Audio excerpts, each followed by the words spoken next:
Olá, queridos alunos, tudo bem com vocês? Bom, nós hoje vamos dar continuidade ao nosso conteúdo para falar de meteorologia, o estudo dos fenômenos atmosféricos. Então vamos lá. Esse capítulo ele vai falar muito de fenômenos, né, atmosféricos, tudo ligado ao estudo, né, desses fenômenos atmosféricos. Então, por exemplo, quando a gente vê nos noticiários, né, para a ocorrência de fenômenos que vão acontecer, que estão acontecendo, né, ali na atmosfera, que causam, né, alterações no clima e na temperatura, né, sobre previsão do tempo. Então, esses fenômenos atmosféricos, eles podem ser naturais de determinadas regiões geográficas do planeta ou podem ser resultantes da interferência humana, né? Então, a gente sabe que imagens do planeta vista do espaço mostram aquela camada de ar protegendo a superfície da Terra, que na verdade é um conjunto de gases em constante turbulência. O que é turbulência? Agitação e movimento de camadas do ar atmosférico. Então, qual é o objetivo da ciência, né, da meteorologia? Então, é justamente interpretar os fenômenos que vão determinar o estado da atmosfera, né? Até principalmente para o nosso bem, para informar se vai ter tempestades, furacões. Então, lá dos satélites, lá do espaço, eles fotografam, filmam quaisquer possíveis fenômenos que podem acontecer para alertar a população. E mesmo assim, né, a gente sabe que existem fenômenos, né, catástrofes que vão acontecer, mas que às vezes a gente não consegue também se prevenir tanto, né? Então, a meteorologia se utiliza da tecnologia digital para receber e analisar os dados meteorológicos, processando essas informações por meio, né, dos quais é feita a própria previsão do tempo. Então, a meteorologia ela é aplicada em quais as situações? Que eu já citei algumas, né? Previsão de fenômenos, que vai influenciar, intervir na atividade humana, na alterações climáticas do dia a dia, seca, tempestades, riscos de acidentes na aviação, alteração na ionosfera, que possam afetar as radiocomunicações, a avaliação de impactos ambientais que interferem nas condições climáticas, como poluição, modificação da composição da atmosfera, aquecimento global, tudo isso, eles interpretam os dados analisados, né? Principalmente a gente sabe aí, existe vários painéis, né? Tem o IPCC, tem vários sites que se a gente entrar lá, a gente vai ter acesso a dados de como está a atmosfera com relação à poluição, com relação à mudança do clima, né? Então, tudo isso é possível obter dados e interpretação. Então, vamos lá. O que é tempo e clima, né? Qual é a diferença de um para outro?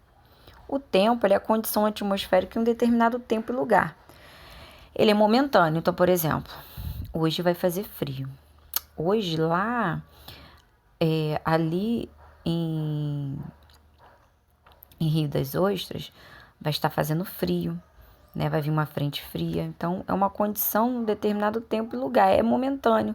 Pode ser que naquele dia vai fazer frio, mas no outro dia não.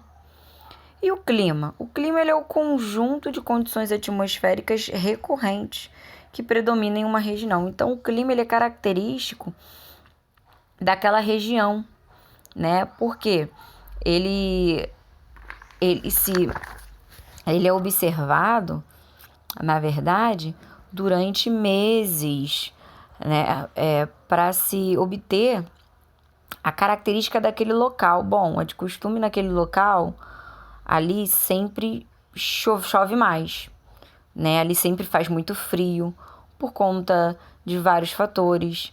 Então, o clima já é algo mais abrangente, tá?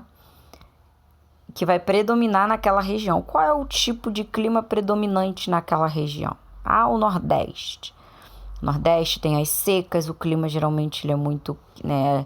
O clima é muito quente, né? As temperaturas são muito elevadas.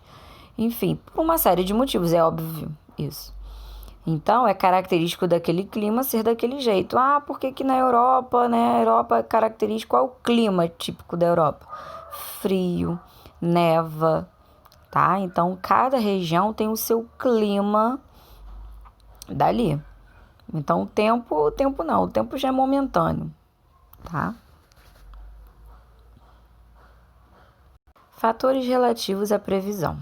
Então, quais são? Nuvens, vento, direção e velocidade, massas de ar, umidade, tudo isso com o fator pressão e temperatura, que controlam, né?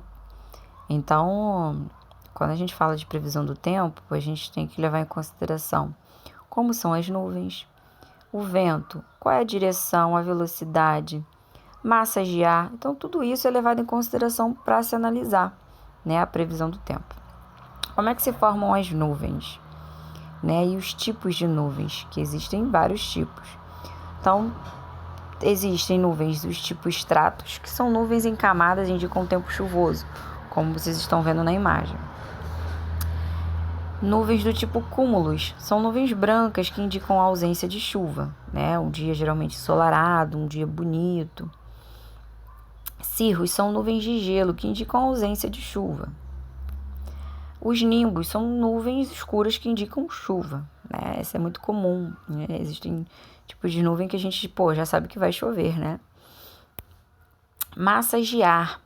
O que é a massa de ar? A massa de ar é um aglomerado de ar com temperatura, umidade e pressão determinadas. Existe a massa de ar quente e massa de ar frio. Então, repetindo, massa de ar é um aglomerado de ar com temperatura, umidade e pressão determinadas. Então, assim, as frentes, né? O que são as frentes? Frente é o resultado do encontro de duas massas de ar diferentes. Então, a gente tem a frente quente e a frente fria, que é o encontro dessas massas de ar, tá?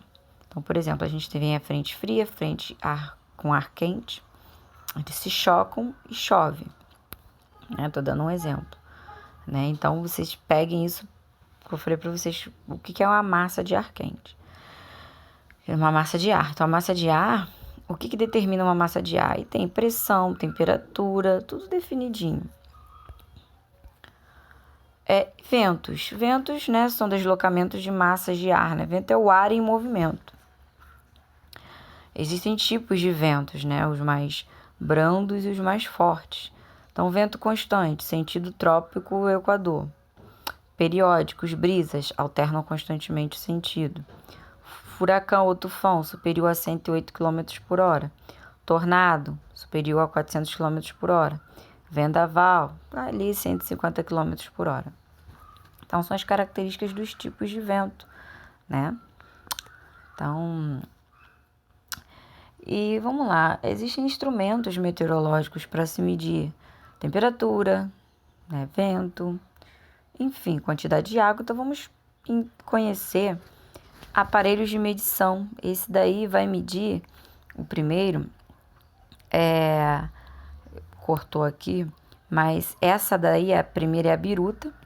Ela é utilizada para medir a direção do vento. Geralmente, quando tem helicópteros que vão pousar, para ele saber para onde está indo, né? Geralmente tem hospitais, lugares, né, mais públicos, lugares que vão pousar helicópteros, que tem avião, enfim. Então, a biruta, ela mede a direção do vento. O anemômetro, ele é usado para medir a velocidade, não a direção é a biruta. Mas a velocidade é o anemômetro, como vocês estão vendo. A temperatura. Temperatura, né? Ela mede, a gente tem aí como instrumento o termômetro usado para medir a temperatura do ar. Tem termômetros para medir a temperatura corporal. Nesse caso aí, ele mede a temperatura do ar, né? Quantos graus está fazendo hoje? Tem aqueles termômetros nas cidades para medir a temperatura ali do local. Então, a gente tem aí o vapor d'água, né, que tem a ver diferença de temperatura, lugares secos, lugares úmidos, né? Então, tudo isso aí é medido. A umidade, quem é que mede a umidade? Que é a quantidade de vapor de água na atmosfera, né? lugares secos, lugares úmidos. Então, o higrômetro ele é usado para medir a umidade do ar. Quanto está a umidade relativa do ar? Quando a gente vê no noticiário a hora da previsão do tempo, ou na internet, qual é a previsão do tempo para a Penha Circular? Vamos botar assim, Rio de Janeiro. Então, lá vai aparecer todos os dados a serem considerados, não só se vai chover ou se vai fazer sol. Temos que levar em consideração que umidade relativa do ar, aí tem a direção do vento, se vai chover, quantos milímetros que vai chover, de quantos milímetros que vai cair de água. Então, todos esses dados são levados em consideração. No celular de vocês mesmo tem, com certeza. Quantos graus vão fazer.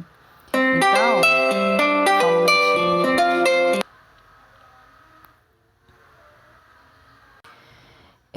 o barômetro ele é usado para medir a pressão atmosférica. Quanto menor a umidade, maior a pressão atmosférica.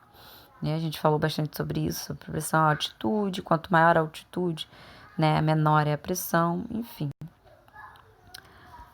Nós temos aí o nível pluviométrico, que mede a quantidade de chuvas. Não confundam o pluviômetro com o barômetro. O barômetro ele mede a umidade. Já o pluviômetro ele mede a quantidade de chuva que cai numa região durante um período. Então, aí baixo, 0,5 milímetros por hora, e alto, 4 milímetros por hora. Então, agora, eu vou pedir para que vocês façam os exercícios das páginas 49, 53 e 58, que são respostas pessoais, ou seja, eu não posso responder por vocês. Vocês podem tirar dúvidas, a gente pode discutir, conversar, mas a resposta tem que ser de vocês, tranquilinho. E as páginas 60, 63, e 60, 64, 65, já são respostas elaboradas, que tem textos no livro, que se vocês necessitarem, recorrer, enfim. Então, vocês façam que na outra semana a gente vai estar corrigindo, eu vou estar corrigindo, tirando as dúvidas com vocês na aula online, tá bom, meus queridos? Então, fiquem com Deus e tenham uma excelente semana. Beijinhos.